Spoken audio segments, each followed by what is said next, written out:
नमस्कार, मृदुभाषी के इस खास कार्यक्रम शख्सियत में आपका हार्दिक स्वागत है। मैं हेमंत शर्मा।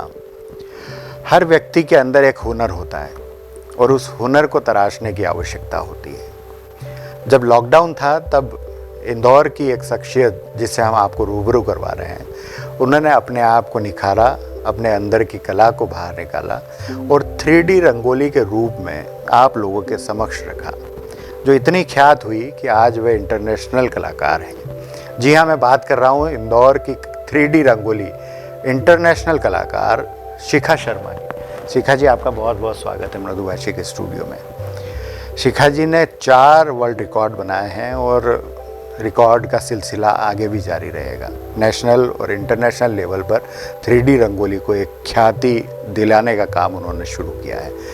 कैसे ये सिलसिला शुरू हुआ शिखा, कैसे 3D रंगोली की तरफ गए आप? क्योंकि रंगोली तो एक पारंपरिक है, कभी दिवाली में घरों के बाहर नज़र आती है, पर इसे नेशनल और इंटरनेशनल लेवल पे ख्याति दिलाने वाला सिस्टम कैसे, और आपकी शुरुआत कैसे हुई इसमें? सर, रंगोली की शुरुआत कैसे हुई, मैं आपको पहले ये बताना चाहूँगी कि मैंने रंगोली बनाना कैसे स्टार्ट किया। मैंने स्टार्ट किया होली पर से। मतलब आप यकीन नहीं मानेंगे, होली पर सब रंगों से खेलते हैं और सब अपने चेहरे पर रंग लगाते हैं, पर मैंने एक ऐसा चेहरा बनाया रंगोली से जिसके पूरे चेहरे पर रंग लगा हुआ था। एक छोटी बच्ची का पोर्ट्रेट था जो इतना खुश थी कि उसे देखकर ही ऐसा लग रहा था, मतलब बनने के बाद 4 दिन तक मैंने ये सोचा मैंने कैसे बना दिया है ये। मतलब इतने लगन से वो बनाया और इतनी मेहनत से वो बनाया था कि वहाँ से मेरी रंगोली, पोर्ट्रेट रंगोली की स्टार्टिंग हुई थी। देन 3D रंगोली ऐसे स्टार्ट हुई कि हमने लॉकडाउन का हमने पूरा उपयोग लिया है कि सदुपयोग किया उसका, कि रंगोली थी हमारे पास तब। तो ड्राइंग तो सभी बनाते हैं, 3D ड्राइंग सभी बनाते हैं। हमने सोचा कि कुछ नया करते हैं, कुछ ऐसा यूनिक करते हैं जिसमें सब मतलब बहुत अलग सा लगे। कि अगर मैंने यहाँ पर शूज बनाए हैं, रंगोली से शूज बनाए, तो आप आकर उसे पहन लें, ऐसा मतलब कुछ लगना चाहिए, जीवंत लगे वो सारी चीजें। मतलब कभी ऐसा नहीं सोचा कि ऐसा नहीं लगे कि वो एक कार्टून टाइप में लगे या ऐसा लगे कि पेंटिंग है या फिर कोई रंगोली है उसमें। शुरू में मैंने एक चील बनाई थी, फिर उसके बाद मैंने शूज बनाए और उसमें एक्टिंग भी की थी वीडियो में कि मैं पहन रही हूँ, तो सभी लोगों को लगा पहन क्यों नहीं पा रही है। बाद में मैंने उसे मिटा दिया। वो कुछ वीडियोस हम लोगों ने भी देखे हैं, बड़े खूबसूरत वीडियोस होते हैं। रंगोली क्वीन के नाम से अब जाना जाता है। कम समय में एक रानी के रूप में आप इस्टेब्लिश हुए हैं इंदौर शहर में। आप क्वीन कही जाती हैं कि रंगोली क्वीन है। तो कैसे ये दिमाग में आया, या कला पहले से ही आपके अंदर थी, या इस पोर्ट्रेट बनाना, पेंटिंग बनाना, या ये सारी चीज़ों में पहले से इन्वॉल्व थे आप? मम्मी जब रंगोली बनाती थी दिवाली पर, हम सभी के घर के बाहर बनती है, तो मैं कलर्स डालती थी उसमें, और अगर कोई मिटा के जाता था तो मैं बहुत रोती थी। तो अब मुझे याद आता है कि वो जब से मैंने स्टार्ट किया है, जब से मैंने मेहनत की और कोई मिटा देता था तो मेरे दिल क्यों दुखता था, क्योंकि वो मुझे यहाँ तक साथ आने वाला था वो। वहाँ से यहाँ तक का सफ़र 3D, और जो लोगों का प्यार मिला है मुझे, मतलब रंगोली बनाना और उससे जो लोगों का प्यार मिला है, क्योंकि कहीं पर भी नहीं बनती है। पोर्ट्रेट बहुत कम देखे होंगे कभी भी, और 3D तो मैंने कहीं पर भी नहीं देखी थी पहले। सबसे दिवाली पर ही घर के बाहर पेंटिंग जरूर हम लोगों ने देखी है, पर रंगोली के रूप में ये पहला प्रयोग था। तो वहीं से लोगों का प्यार मिला, लोगों से ये टैगलाइन मिली रंगोली क्वीन के नाम की। नेशनल और इंटरनेशनल लेवल पे भी ख्याति मिली है। कहाँ अब तक आप रंगोली को इंटरनेशनल लेवल तक पहुंचा चुके हैं? सबसे पहले तो मैंने इंदौर में ही, यहाँ पर साउथ फेस्ट हुआ था, वहाँ पर क्ले मॉडलिंग की थी, वहाँ पर भी रंगोली बनाई थी। उसके बाद मैं नेपाल गई थी, नेपाल में मैंने वहाँ पर भी रंगोली बनाई, वहाँ पर गोल्ड मेडल मिला था इंटरनेशनल आर्ट एग्जीबिशन में। फिर उसके बाद थाईलैंड गई, थाईलैंड में मैंने गांधी जी का पोर्ट्रेट बनाया और वहाँ से भी प्राइज़ मिला। ये सिलसिला चलता रहा, वहीं से सिलसिला आगे भी जारी रहे। अभी हाल फिलहाल आपने नरेंद्र मोदी जी, जो भारत के प्रधानमंत्री हैं, उनका भी एक 3D पोर्ट्रेट था, क्या था वो 3D रंगोली थी पूरी, जिसमें जैसे हम बैठे हुए हैं, उनकी मदर माता श्री उस साइड बैठी हुई थी और मोदी जी इधर बैठे हुए हैं, और वो अपने हाथों से उन्हें लड्डू खिला रही हैं। तो कितना फिट का था, और क्या सोच थी उसके पहले? उसके क्या? पहले सोच ऐसी थी कि 3D में इतना बड़ा बनाना मतलब मेरे लिए ही बहुत बड़ी बात थी कि खुद का रिकॉर्ड तोड़ना। उसके पहले मैंने 3300 स्क्वायर फीट बनाए थे। अब आप इमेजिन करो उसी टाइम में उतने ही बच्चों के साथ डबल से भी ज़्यादा बनाना, तो एक बहुत बड़ा टास्क था मेरे लिए। और बीच में पानी भी आ गया था तो बहुत कितने ज़्यादा। लोगों की टीम थी और कितना समय लगा था उसमें, कलर्स कितना यूज हुआ? हाँ, 36 घंटे लगे थे हमें उसमें, और 20 लोगों की टीम थी मेरी, जो सारे मेरे स्टूडेंट थे, सारे स्कूल वाले बच्चे थे जो स्कूल कर कर के आ रहे थे। और उसमें हमें 1960 किलो रंग लगा रंगोली का।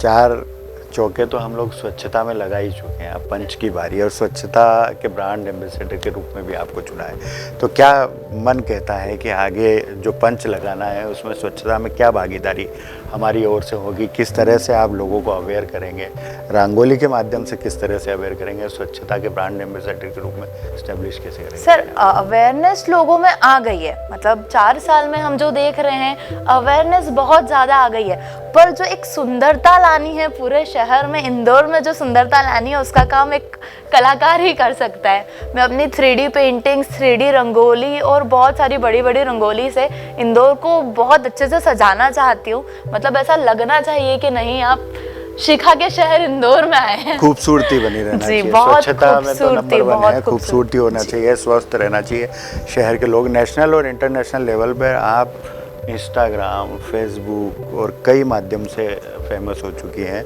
और लगातार वीडियोस को लाखों करोड़ों लोग देखते हैं। क्या सिस्टम रहता है, किस तरह से आपकी ये टीम काम करती है? क्या रोज़ वीडियो आप लोग बनाते हैं या किस तरह का 3D आर्ट, कितना समय देते हैं आप उस चीज़ को? तो सबसे डिफ़िकल्ट होता है आपको 3D में सोचना कि टॉपिक किस टॉपिक पर आप बनाएंगे या कैसे आप उसे बनाएंगे। सबसे मेन ये होता है कि फर्श पर बन रही है तो किसी ऐसे व्यक्ति की ना बनाए जिससे लोगों के दिल को ठेस पहुंचे, या बहुत सारी चीज़ें हमें सोचनी पड़ती है। आप स्वास्थ्य एंड ऑल, बहुत सारी ऐसी चीज़ें हैं जो एकदम से ड्रॉ नहीं कर सकते, उसे मिटा नहीं सकते। और मेरा हमेशा ऐसा रहता है कि मैं रंगोली बनाती हूँ तो सबको लगता है कि पोस्टर है, तो मुझे मिटा के बताना पड़ता है कि नहीं, वो रंगोली है, उसे कलर से बनाया है। पहले पूरा एक प्लान आउट होता है कि हाँ इस टाइम पर ऐसा होगा, फिर इसका ऐसे इस एंगल से वीडियो शूट होगा, फिर इस एंगल से ये सारी चीज़ें होगी, और कलर भी कौन से यूज़ करने हैं। अगर ग्रीन क्रोमा यूज़ करना है तो ग्रीन कलर हम ना यूज़ करें या वैसे कपड़े ना पहने। बहुत सारी चीज़ों के बाद पूरी एडिटिंग होती है और फिर वो टेलीकास्ट होता है। शिखा ने काफ़ी कुछ सीखा, हाँ, और अब काफ़ी सिखा रही है। कितने स्टूडेंट्स तैयार कर चुकी है शिखा और किस लेवल पे अब लोग काम कर रहे हैं? हाँ, अब ऐसा होता है कि मैं 6 साल से तो सिखा ही रही हूँ। मतलब मैंने सिखाते सिखाते स्टार्ट किया इस फील्ड में, सिखाते सिखाते आई हूँ। 1000+ स्टूडेंट्स को मैं सिखा चुकी हूँ।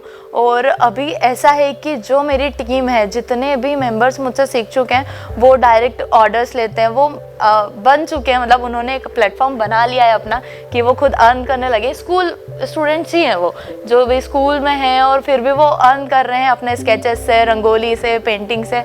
तो बहुत अच्छा लगता है वो देखकर। कब लगा आपको कि इस एक नई कला जो आपके अंदर है उसे निखारा जाए? कब आपको ऐसा महसूस हुआ कि मैं इसको कर सकती हूँ? कैसे 3D रंगोली की शुरुआत, जैसे आपने शुरुआत में बताया, लेकिन उसमें कब आपको यह महसूस हुआ कि मैं इस नई विधा को अंजाम दे सकती हूँ?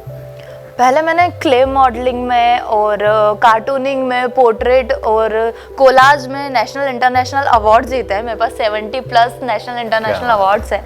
तो ऐसा हुआ कि ये सारी चीज़ें तो ठीक थी, पर हमेशा मतलब मैंने ये सुना है कि वो रंगोली वाली लड़की, वो रंगोली वाली लड़की, हर टाइम पर ये वाली टैग। हाँ, तो मुझे लगा कि नहीं, रंगोली को लेकर ही कुछ करना चाहिए। हमेशा ऐसा होता था कि नेपाल और जो बैंकॉक में जो टूरिस्ट आते थे बाहर से, जो फॉरेनर्स थे, उनको पता ही नहीं होता था क्या है। वो ऐसे टच करके देखते थे कि ये कौन सा पाउडर है, ये कौन से कलर्स है, फिर उनको बताना पड़ता था कि ये मार्बल कलर्स है। तो मुझे ऐसा लगता है कि ये मुझे पूरे वर्ल्ड में ले जाना है कि नहीं, ये भी कोई सी विधा है। अभी तक लोगों को और पता हाँ, नहीं। हमारी जो परंपरा है, एक संस्कृति है रंगोली बनाना, जो एक घर के बाहर बनती है, जिससे शुभ माना जाता है, बहुत शुभ माना जाता है रंगोली को। हर काम का शुभारंभ उससे होता है, तो उसी को पूरे वर्ल्ड लेवल पर लेकर जाना। जिस तरह से योग जी, जिस आज तरह योगा के से रूप में नेशनल और इंटरनेशनल रूप से जाना जाता है, वैसे ही भारत की यह जो परंपरा है, उसे संस्कृति जो है वो नेशनल और इंटरनेशनल तक पहुँचे। ये बहुत अच्छी सोच है, बहुत अच्छा विचार है। लेकिन मैं आपको बता दूं कि शिखा जो है वो भारतीय क्रिकेट टीम के कप्तान रहे महेंद्र सिंह धोनी की भी बहुत बड़ी प्रशंसक है, और हाल ही में स्टार स्पोर्ट्स जो इंटरनेशनल चैनल है उस पर भी वे नज़र आई थी। क्या कब से धोनी की फ़ैन है, क्या बचपन से हैं, और आपने क्या बनाया था अभी उनके रिकॉर्ड को जीतने के लिए, या वर्ल्ड कप जीते, आईपीएल जीते चेन्नई की टीम, क्या थीम था वो सब? सर मैं उनकी बहुत बड़ी फ़ैन हूँ। सबसे मेन तो ये था कि मैंने 3D रंगोली बनाना स्टार्ट किया था, तो मैंने उनकी 3D रंगोली बनाई और उसके साथ उनका बर्थडे सेलिब्रेट किया। मतलब केक लेकर पूरा केक बनाया और उनकी 3D रंगोली बनाई। मतलब ऐसा ही लग रहा था कि वो बस मेरे पास में बैठे हुए हैं। और फिर अभी हमने ट्रॉफ़ी बनाई, आईपीएल की ट्रॉफ़ी बनाई, और ट्रॉफ़ी हम लेकर आ चुके हैं कि अब वो भी जल्दी से ट्रॉफ़ी लेकर आएँ।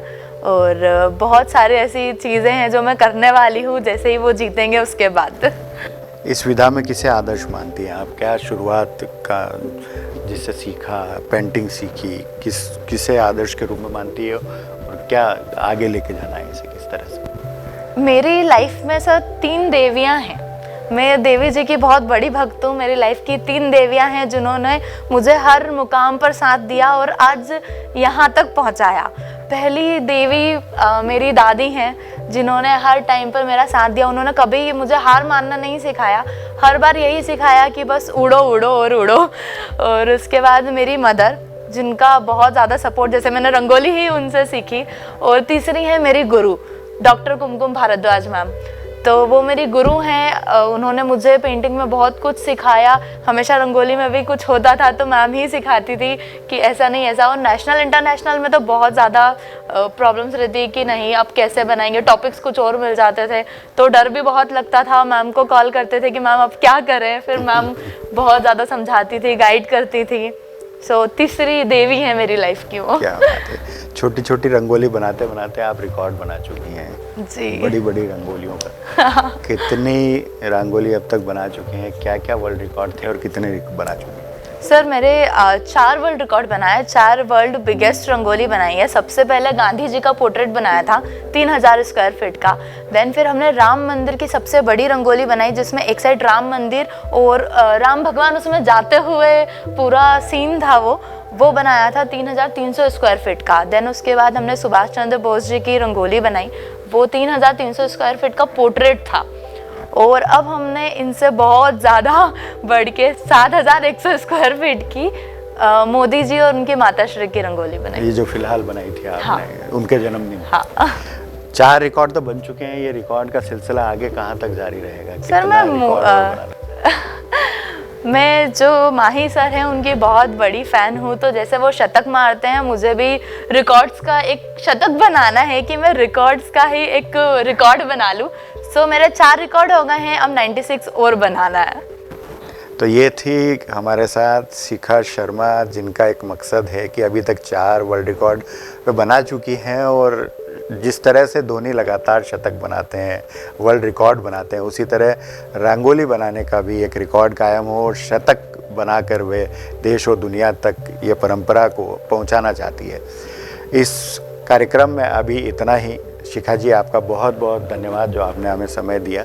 अगले शख्सियत के इस कार्यक्रम में फिर कोई नई शख्सियत के साथ हम फिर हाजिर होंगे। तब तक हमें इजाज़त दीजिए। नमस्कार।